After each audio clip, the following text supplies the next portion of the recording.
एक दिवसीय दौरे पर पहुंचे अमेठी डिप्टी सीएम केशव प्रसाद मौर्य ने कलेक्ट्रेट सभागार में अधिकारियों के साथ बैठक की, दिए आवश्यक दिशा निर्देश, शासन की योजनाओं का बेहतर ढंग से क्रियान्वयन करने के दिए निर्देश, विभिन्न योजनाओं के लाभार्थियों को वितरित किए गए प्रमाण पत्र, समस्याओं का समन्वित व त्वरित गति से निस्तारण करने के लिए निर्देशित किया गया। तो शासकीय योजनाओं का लाभ लेने में आम नागरिकों को न हो किसी प्रकार की परेशानी, ऐसे निर्देश देते हुए अधिकारियों को आदेशित किया। देखिए खास खबर अमेठी से संतोष त्रिपाठी के साथ सिर्फ आरजेसी पर। आज जनपद अमेठी के दौरे में कई विकास योजनाओं का स्थलीय निरीक्षण किया गया। काफ़ी उसमें संतोषजनक और उत्साहवर्धक परिणाम भी है।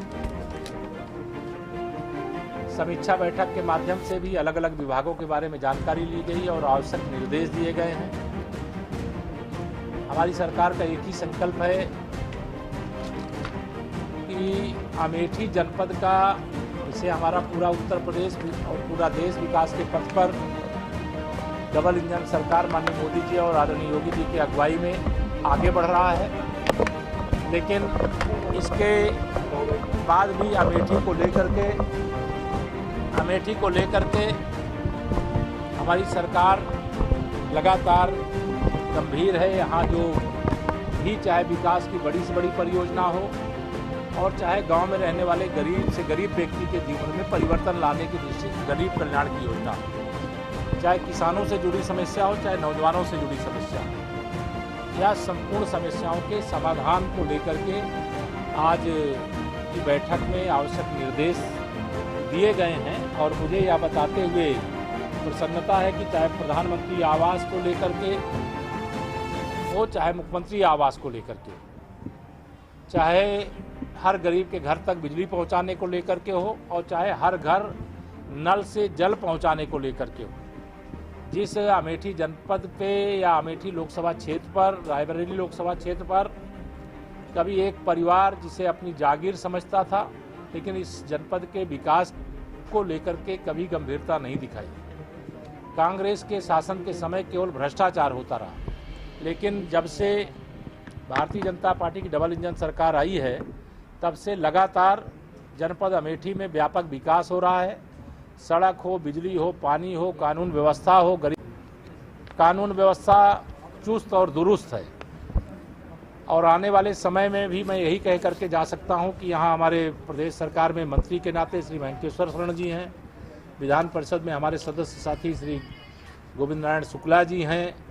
अमेठी जनपद के लिए ना तो प्रदेश के खजाने से कोई कमी पड़ेगी, ना देश के खजाने से कोई कमी पड़ेगी, क्योंकि यहाँ की जो सांसद हैं लोकप्रिय आदरणीय यदि स्मृति ईरानी जी, वह भारत सरकार की मंत्री हैं और लगातार विकास को लेकर के गंभीरता से प्रयास कर रही हैं।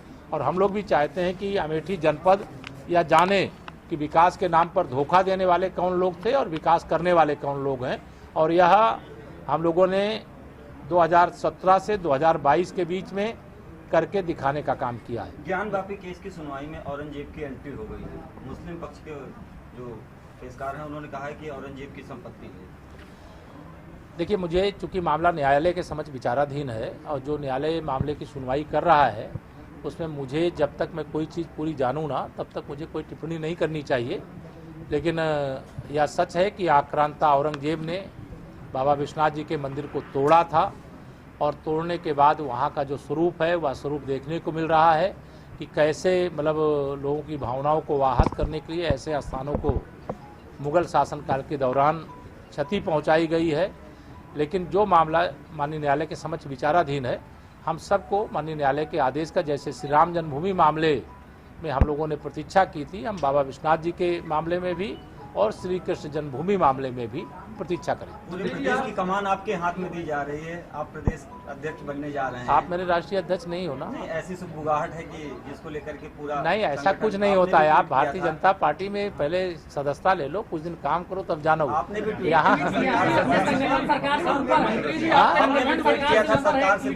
संगठन तो देखिए, हम लोगों के यहाँ भारतीय जनता पार्टी को हम लोग रमाकांत यादव से मिले और वो जो है एक तरह से जो है आपराधिक प्रवृत्ति के देखिए, श्री अखिलेश यादव जी और समाजवादी पार्टी अपराधियों, माफियाओं, गुंडों, दंगाइयों की संरक्षक पार्टी है और श्री अखिलेश यादव जी उसके सरदार हैं। अगर वो इस तरह के लोगों से मिलते हैं, उनका क्या ट्वीट है मैंने देखा नहीं है, लेकिन मैं तो लगातार कहता हूं, अगर समाजवादी पार्टी जैसी पार्टी उत्तर प्रदेश के अंदर नहीं होती तो यहाँ अपराध शून्य प्रदेश होता। अब हम अपराध शून्य प्रदेश बना रहे हैं, दंगा मुक्त प्रदेश बना रहे हैं, गुंडा मुक्त प्रदेश बना रहे हैं, उसके लिए थोड़ा समय लग रहा है। धन्यवाद।